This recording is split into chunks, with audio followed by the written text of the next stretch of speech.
Okay, well, shortly after I finished working on the Jeep yesterday, it started to rain.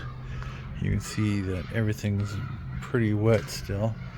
So I'm not sure how much I'm gonna work on the ground today, because it's really damp down there. But I did get the oil pan gasket. I got the new Harmonic Balancer.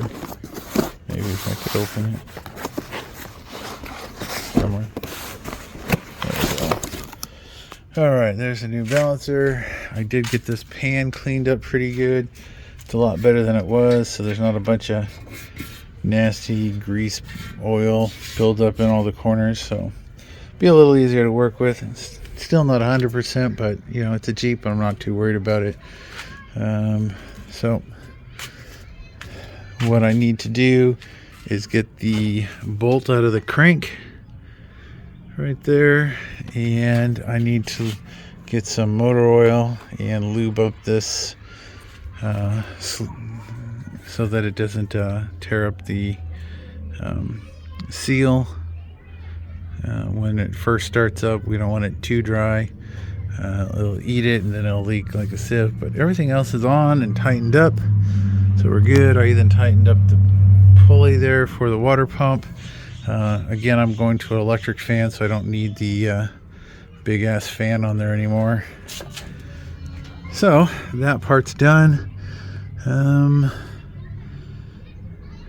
Just kind of looking. Like I said, I don't know if I'm going to get down there on the ground because it's pretty wet. So tonight, or today's video, might just be pretty short. I might try to get the gasket on the pan and at least the silicone in place and get it held in, and then tomorrow, if the ground has dried out, I can slide underneath there and get that all done. That might be what the goal is. But let me hunt down I believe that was a 16. We'll get that bolt out of the crank. Alright, so I got my Harmonic Balancer puller installer. I am using, I believe this is the -20 adapter. So that goes on. Then the side with the shiny bearing is going to go onto the installing tool. So it's going to go down like this. And the Harmonic Balancer will be on the flat side. I've got some Tim W30 to lube up this, and so when we go to put that on, that is going to push flat on this, so it goes on smoothly. And the only two things you need are a wrench and a socket, or 2 wrenches to turn the tool, and the tool does all the work. Alright, so let me get this lubed up, and we'll get it slid on to the crank a little bit. I already got the adapter down inside there, and then we'll get everything else set. Alright, so that's what it looks like. It makes it so that it's going to push it on flat. So basically you just hold the end of the tool, and this is the part you're going to spin, and it's going to work its way down the threads, pulling it to the motor, so the motor shouldn't turn or anything like that. So that is our goal. I don't remember if I ever said what part number this is. There's no deal, but I believe that is the part number right there, and I believe I bought this on Amazon. So if you look up PT Performance Tool and W89711, that would get you this tool. It's pretty handy. It takes off about 99% of the stuff that I've worked on, from Dodge to Chevy to even these little Hondas. It's got standard and metric extracting tools, and all these different adapters that thread into your bolt hole at the end of your crank as well. So it does quite a bit. Kind of nice tool. I believe I've owned this tool for a number of years, so I can't give you a price, but works really well. So my next thing here is I'm going to get a couple of tools so I can do the assembly part, or get that threaded back on. Alright, so I just have a breaker bar and a size 16 on the end nut. Mostly it's just to hold it so that nothing turns other than the installation tool. And I'm just going to use a crescent wrench because I can't remember what size it is, and I had the crescent wrench laying here. So let's see. It's going to take 2 hands, but that's pretty much how it works. You just turn, reset, and it will slowly drive that on nice and square.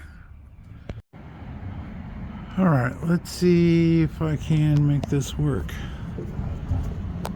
Let's see. Here we go.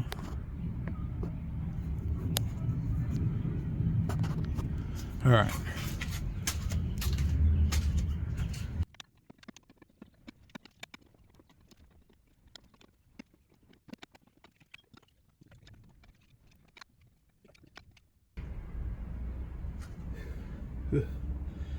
Alright. That's pretty close to being bottomed out. Maybe 1 or 2 more turns and it should be set completely. And then we can put the bolt on and the washer that goes on there. And then we can torque it down with the torque wrench. And that's 80 foot-pounds. Alright, well, let me move the camera so I can get up in there. Alright, so it took like 5 or 6 more turns. Now it doesn't feel like it wants to turn anymore. Looking down the pulleys, it looks like everything is in line. So we're going to call that good. We're going to get the torque wrench out, torque it down, and that's going to be our final on that. And I think then I'll work on the oil pan after that. So let me go get my torque wrench. Alright, so we got the washer and the nut or bolt back in place. I've got my ratchet strap here to keep the engine from turning. I got my size 19 and my torque wrench, and we're going to go ahead and torque that to 80 pounds. Okay, so that's 80 pounds. That's on. I'll move that back up out of the way. That's all good to go. Regretfully, I am feeling very winded right now, so I think we're going to call it a day. We'll get to the oil pan later. Might come out this afternoon if the weather stays nice, but yeah, I'm tired.